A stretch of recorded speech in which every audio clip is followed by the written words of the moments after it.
One of the things that I like to try to do is anticipate problems in advance and then work out a solution so they don't become problems.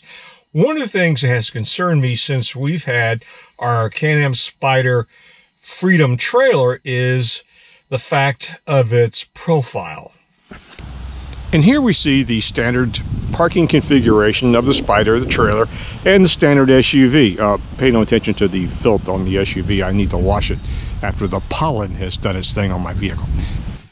Here's the problem. I am sitting behind the wheel of my mid-size SUV with a standard suspension, and you can see out over the hood our Spyder.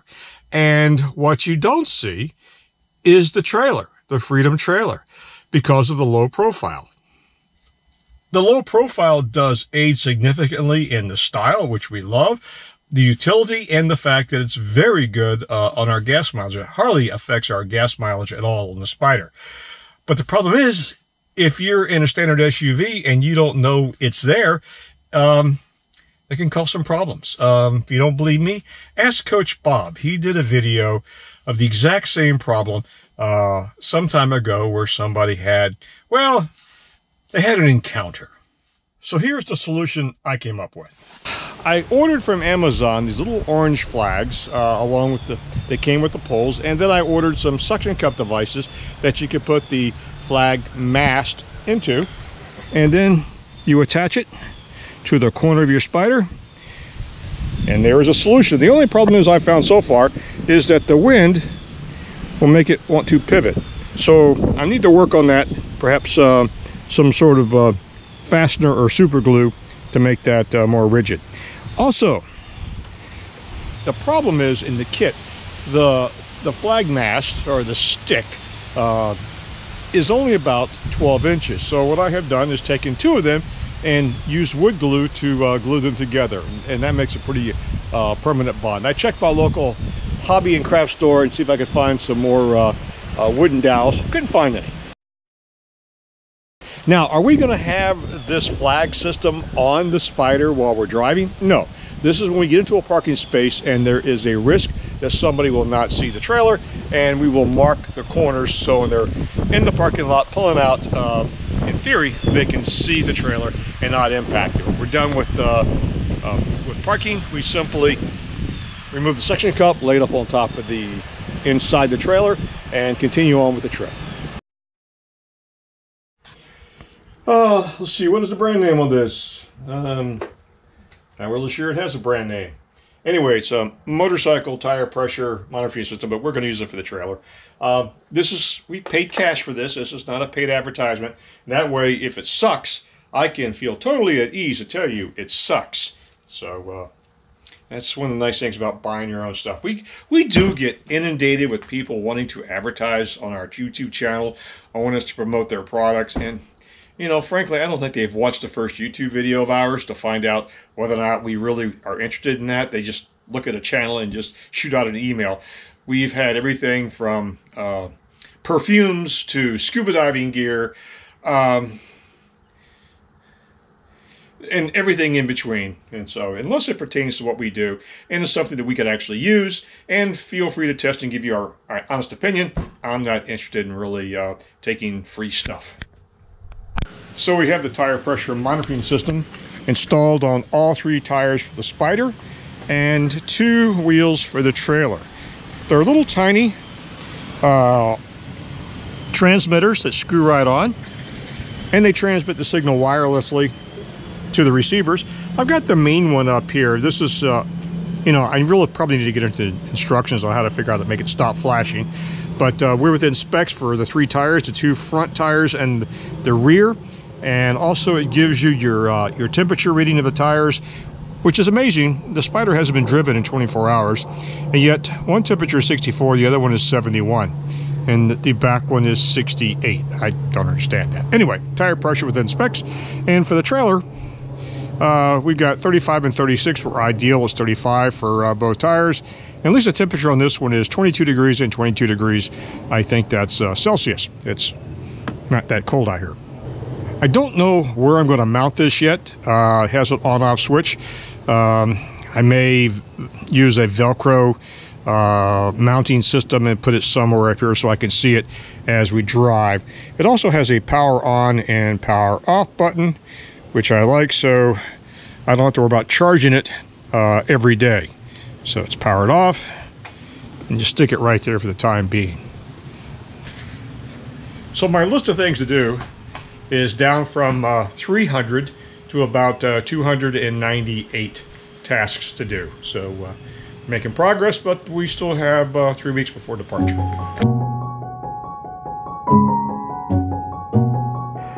So recently we got a question from one of our viewers. Jim, thank you very much for the question. I wanted to know about, have we camped much with our Spyder, and do we plan on doing any camping with our Spyder? Well, let's address that. I have done a significant amount of camping in my life and absolutely enjoyed it. Added some great memories. I have slept under the wing of my airplane at remote airports. I have slept along the Appalachian Trail when I was backpacking. I've slept next to my SUV in the backcountry when I was doing that type of traveling. So a lot of that. And like I said, just a lot of good memories. But I find as we get older, and Miriam is in this equation too, a good night's sleep sometimes can be tricky. And if you don't give yourself every advantage, you don't get a good night's sleep.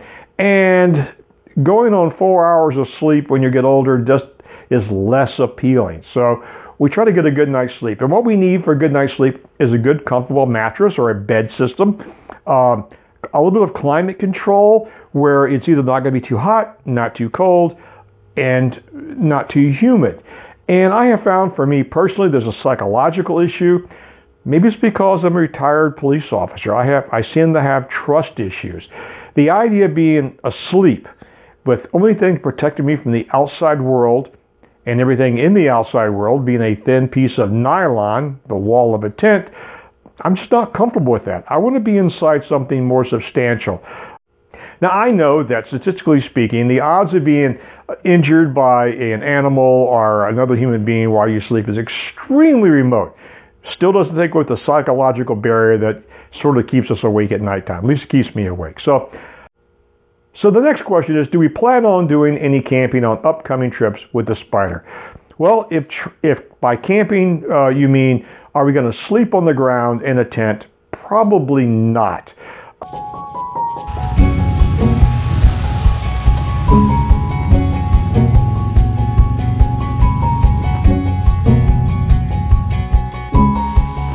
I want to spend a moment to talk about some of our video gear. Since the start of our YouTube channel, we've pretty much used for on-road portions the Sena Prism tube. Here's the one mounted on the side of my helmet, and Miriam has one on the side of her helmet. What I really love about the Sena Prism tube is the simplicity. You simply pull out the little ring around on the side. You wait about 7 seconds for the light to start flashing blue, and you know you're recording. Actually, I don't have an SD card in there right now. That's why it's saying it's that color, not blue. What I really like about the Sena Prism tube video camera is the simplicity of it. At the end of the day, I simply take it into our accommodations or wherever we're staying, download the video from the micro SD card, and recharge the battery. It has a built-in microphone and speaker, so I hear an audio prompt when it says the video is recording, and another one that says when the video camera is turned off. There's also a prompt to tell me if the memory's full, which seldom ever happens. The ones we use are the non-Wi-Fi, so I don't have to connect it to Bluetooth to my phone. Really, it's get to the point that you can connect everything to your phone.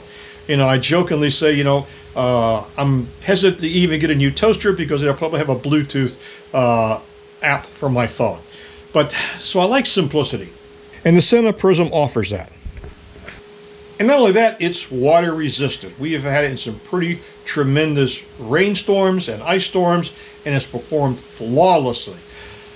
Downside, it is only HD. It is not 4K. The image is not stabilized, so when your head's moving around, the shot's moving around. You could use some some video effect in your editing software to stabilize it somewhat, but it's not as good as the GoPro image stabilization or some of the newer updated action cameras that are image stabilization. The other big downside is the model is no longer in production. They're simply not making them anymore. So if you can scrounge around and find one, you might want to scarf it up. The market price runs about $100 for the standard model and about $175 for the Bluetooth model. When compared to my GoPro, the profile is much smaller than the GoPro and it's much easier to use. Too many features and options here to try to use my gloved hand to turn on, turn off again, unless you Bluetooth it to your phone. And we just talked about, I don't have a love affair with Bluetooth apps on my phone. This is very simple. I like that. I've also been shopping around for potential replacements when this equipment no longer works because of old age, damage, loss, whatever. And I can't find anything that I really like that really fits the bill, low profile, simple to use, and is not extremely expensive. So what is the person to do? Perfect timing. Yeah. Thank you, sir. No problem. All right. Have a good one. You too. So the solution is a brand new Sena Prism 2. We're going to carry this with us on our travels as a reserve, and but first I'm going to make sure she holds a charge. And of course it comes with all the connecting hardware we need to install it if we want to do it onto another helmet, which I don't think so. I'm just going to charge it up, make sure she works, test it, and put it into our equipment rotation. You know, it was hard to come by. I've been checking on these and they are on and off the market. Amazon had one. The vendor that actually is the Amazon dealer had 4 left in stock. So I went ahead and ordered one, and I'm glad I did because, you know, I just haven't found a product that is comparable yet, and I like the product. Well, guys, that's going to be about it for today's video. Thanks for watching. Hope you enjoyed it. And as always, please give us a thumbs up, and don't forget to subscribe. And as we prepare for our trip to Canada. Catch you guys later. Bye-bye.